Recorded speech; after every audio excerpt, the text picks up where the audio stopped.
On the occasion of World Environment Day, an awareness rally was organized by the Tripura State Pollution Control Board and the Department of Science and Technology on Thursday.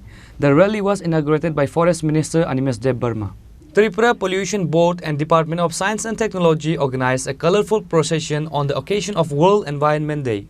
Forest Minister Animesh Debbarma was present along with the dignitaries. Officials of Tripura State Pollution Control Board and Department of Science and Technology were present. The rally traversed various roads of Agartala city. Forest Minister Animesh Debbarma said that human society will not exist if the environment is not kept beautiful and healthy. All the things that are made against the environment should be abandoned. To keep the state of Tripura healthy, the forest should be protected. Everyone should come forward to keep Tripura healthy.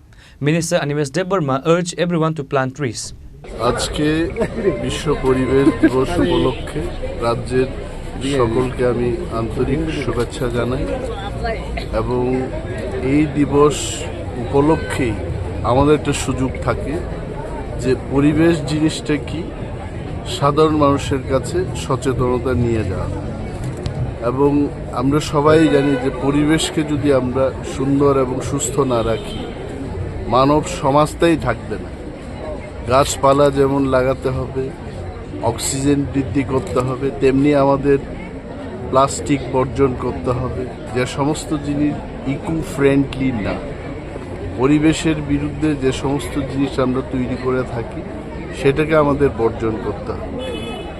ত্রিপুরাকে যদি আমরা সুস্থ রাখতে চাই জঙ্গলকে রক্ষা করতে হবে, বনকে রক্ষা করতে হবে, যে সমস্ত ক্যাচমেন্ট এরিয়া শুকিয়ে যাচ্ছে, ফ্লাড হচ্ছে, এই কারণগুলো আমাদের চিন্তা করে ত্রিপুরাকে সুস্থ রাখার ক্ষেত্রে সবাইকে এগিয়ে আসতে হবে এবং এই দিনে আমি রাজ্যের সকল অংশের মানুষকে আবেদন করব গাছ লাগাবেন, প্লাস্টিক বর্জন করবেন, ত্রিপুরাকে সুস্থ রাখবেন। Students from various organizations and schools participated in the rally with banners.